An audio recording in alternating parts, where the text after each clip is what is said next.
Hi everybody, Allison at my safe place again.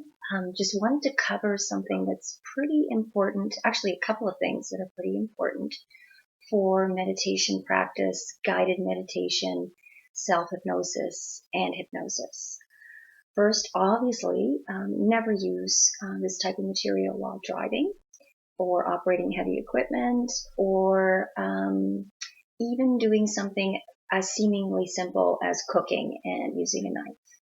For this type of work and relaxation, it really is kind of important that you just stop doing whatever you're doing, get comfortable wherever you can, sitting or lying down even. And if you're alone, that's great. You can sort of shut down everything that might be bothering you. And if there are other people around, here's where the other step comes in. And in the hypnosis world, we call it desensitization. And it's applicable to guided meditation as well as meditation. And I think it's a really important step. So as you're beginning this work, keeping in mind, of course, that it's never a substitute for the proper medical or psychological care, that you can begin usually by breathing, oftentimes just by breathing in to a simple count of 4 through your nose and breathing out through your mouth to a count of 8 or even longer. Activating that vagus nerve, as I've talked about in another video. It's very important. And as you're doing that initial breathing and getting down into your space and making yourself comfortable, here's where the desensitization comes in. What it's about are any of the distracting sounds that you may be hearing in whatever environment you happen to find yourself.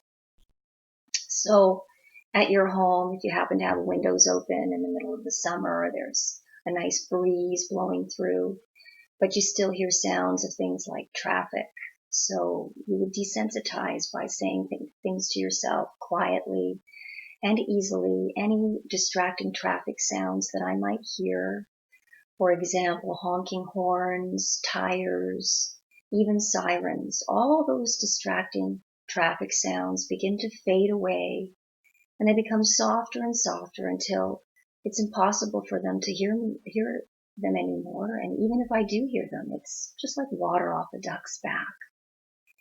And you can desensitize to any kinds of sounds like that. So if you have children playing outside, or even your own children playing inside, or the sounds of the television or someone playing music really loud, that those normal everyday sounds simply fade away into the background until you may even stop hearing them altogether. And that desensitization process can be customized basically for whatever environment you happen to find yourself in. So for example, when I'm working with some of the hypnosis for birth clients that I have, we will often focus on desensitizing to the sounds they might hear in the home while they're laboring at home. If they happen to be giving birth at home, we can desensitize to the specific sounds that they might hear, which include the things like traffic, but it also might be the presence of loved ones and family members. It might be the presence of other children, midwives who might be there. And for those people who happen to be giving birth in a hospital, we actually desensitize through the steps. So for example, we're desensitizing at home and giving the suggestion that those home sounds are going to be just fading away into the distance, and then transitioning to, let's say, the vehicle that's going to drive you to the hospital for a hospital-based birth.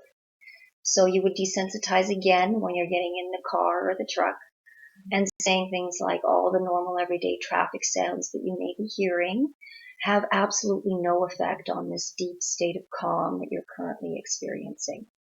And then it's important to do it again when you get to the hospital, so that getting to the hospital sounds like any sounds you might hear on the maternity ward from other women giving birth, or nurses and doctors speaking loudly, or any of the sounds that you might hear from machines working, beeping sounds, all those normal everyday sounds that you hear in the hospital simply wash away like water off a duck's back. Of course, keeping in mind that emergency sounds that you might hear in the home or in traffic or at a hospital or at work or wherever you happen to be, emergency sounds being things like smoke detectors or alarms going off.